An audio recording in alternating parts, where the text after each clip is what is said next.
Nah, bagaimana anak-anak hari ini setelah mendengarkan lagu Anak Gembala?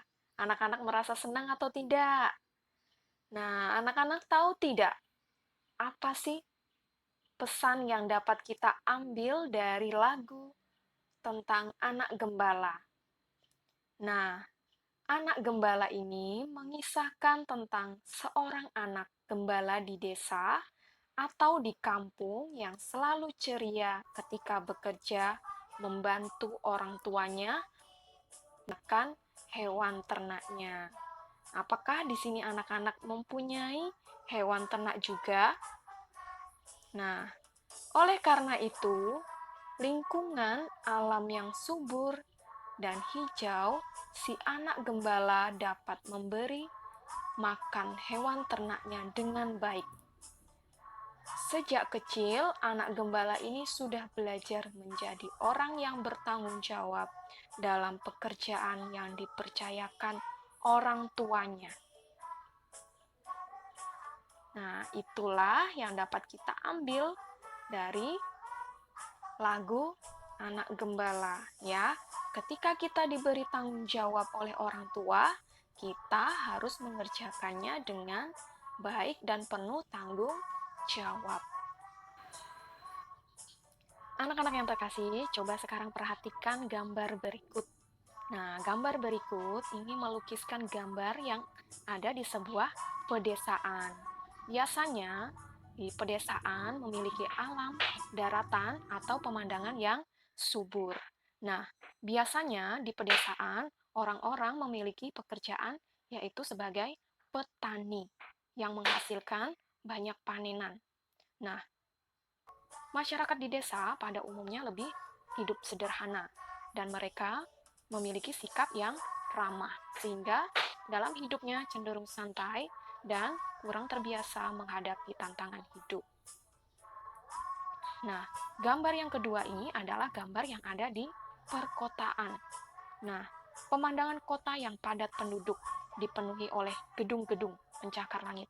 Masyarakat hidup dalam kesibukan kerja dan cenderung individualis. Nah, gambar yang ketiga ini adalah gambar yang ada di daerah pantai dan masyarakat cenderung bekerja sebagai nelayan. Dan mereka memiliki sifat yang memiliki suka tantangan ya. Masyarakat yang tinggalnya di pantai memiliki tantangan hidupnya karena pekerjaannya biasa di laut sebagai nelayan yang mencari ikan. Nah, anak-anak, ini adalah lingkungan sekolah, di mana anak-anak di sekolah juga ikut mengembangkan diri sebagai laki-laki atau sebagai perempuan, di mana di sekolah itu anak-anak bisa belajar bersama bapak dan ibu guru, ya, dari yang tidak bisa menjadi bisa. Nah, ini ketika di lingkungan rumah, ya, bersama teman-teman dan keluarga. Di sini anak-anak diciptakan Tuhan sebagai laki-laki atau sebagai perempuan hidup bersama keluarga. Biasanya dalam keluarga kita juga harus senantiasa bekerja sama, tolong-menolong dan saling membantu dalam keluarga sehingga dapat tercipta keluarga yang rukun. Nah, selain lingkungan alam yang dapat mempengaruhi perkembangan jati diri kita sebagai laki-laki atau perempuan, lingkungan sosial budaya seperti adat istiadat pun ikut serta dalam mengembangkan diri kita. Nah, anak-anak, hari ini kita akan melihat bagaimana kisah Yesus ketika pergi ke rumah ibadat. Yesus di Bait Allah. Lukas 2 ayat 41 sampai 50. Kembalilah mereka ke kota kediamannya, yaitu kota Nazaret di Galilea. Tuhan dan para malaikatnya selalu menjaga Yusuf, Maria, dan Yesus. Dengan hati gembira, mereka pulang kembali ke Nazaret.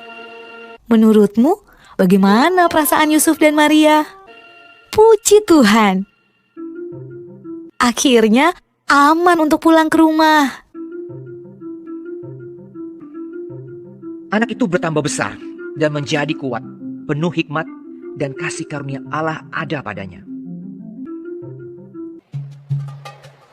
Setiap tahun orang tua Yesus pergi ke Yerusalem untuk merayakan Paskah.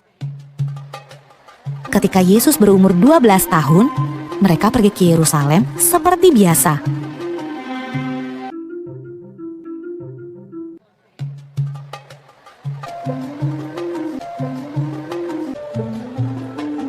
Waktu Yusuf dan Maria berjalan pulang ke rumah, mereka tidak melihat Yesus. Tapi tidak apa-apa. Mereka berpikir Yesus pulang bersama teman-temannya. Saat sore hari tiba, Yusuf dan Maria sadar bahwa Yesus tidak ada bersama teman-temannya. Yusuf dan Maria khawatir, lalu cepat-cepat kembali ke Yerusalem untuk mencari Yesus di sepanjang jalan. Mereka takut Yesus hilang. Menurutmu, Yusuf dan Maria mencari Yesus di mana saja ya? Ketika Yusuf dan Maria bertemu Yesus, ia sedang berada di Bait Allah, tempat di mana orang datang untuk beribadah. Yesus yang berumur 12 tahun sedang berbicara dengan guru-guru di sana, seolah-olah ia adalah salah satu dari mereka. Yesus bertanya pada mereka dan menjawab pertanyaan-pertanyaan mereka. Ibu Yesus juga punya sebuah pertanyaan.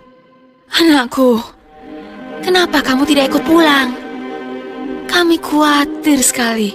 Jawab Yesus. Seharusnya ibu tahu bahwa aku harus ada di tempat kerja bapakku. Lalu ia pulang bersama-sama mereka ke Nazaret, dan ia tetap hidup dalam asuhan mereka. Dan Yesus makin bertambah besar dan bertambah hikmatnya dan besarnya, dan makin dikasihi oleh Allah dan manusia.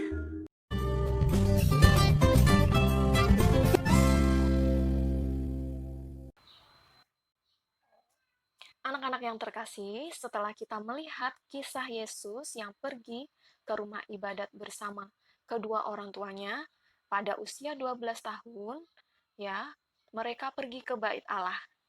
Ia malah tertinggal di bait Allah ketika keluarganya harus kembali ke Nazaret karena ia sedang berdiskusi dengan para alim ulama. Nah, kedua orang tua Yesus mencari dia dan mereka menemukan dia sedang berdiskusi dengan ahli-ahli Taurat dalam bait Allah. Ketika orang mengajak dia untuk kembali ke rumah mereka, ia taat dan hormat kepada orang tuanya. Yesus sudah tahu tentang panggilan Bapa di dalam dirinya untuk melayani manusia, tetap menaruh hormat kepada orang tuanya. Ia tidak memutuskan sendiri untuk tetap berada di bait Allah, tetapi memilih untuk kembali bersama keluarganya. Anak-anak yang terkasih, hari ini kita akan mengerjakan tugas yang harus anak-anak kerjakan di dalam buku tulis, ya, melengkapi tabel berikut ciri khas dalam masyarakat pedesaan, perkotaan, pantai, atau keluarga. Nah, di situ Ibu sudah memberikan satu contoh, ya, mereka yang hidupnya dalam lingkungan pedesaan. Nah, ciri khas masyarakat mereka itu pada umumnya memiliki watak dan perilaku yang sabar, sederhana, dan mudah bekerja sama. Dan di perkotaan, silahkan anak-anak lengkapi sendiri di daerah pantai maupun di lingkungan keluarga. Anak-anak bisa tulis bagaimana anak-anak setelah mengikuti pelajaran ini. Perlu diketahui, lingkungan adalah semua tempat di mana kita berada. Lingkungan tempat kita tinggal diciptakan Allah untuk manusia, dan lingkungan dimanfaatkan dengan sebaik-baiknya oleh kita sendiri. Lingkungan tempat kita tinggal sangat mempengaruhi perkembangan watak dan perilaku kita. Nah, anak-anak, terima kasih karena sudah mengikuti pembelajaran kita hari ini bersama Ibu Intan. Semoga apa yang Ibu sampaikan hari ini senantiasa bermanfaat untuk kita semua. Dan untuk menutup pembelajaran kita hari ini, kita tutup dengan doa. Marilah kita berdoa. Dalam nama Bapa dan Putra dan Roh Kudus. Amin. Terima kasih ya Tuhan, hari ini kami boleh belajar bersama Ibu Guru dan teman-teman dan dapat mengenal lingkungan di mana kita tinggal. Semoga kami mampu mengembangkan diri sebagai laki-laki atau perempuan. Amin.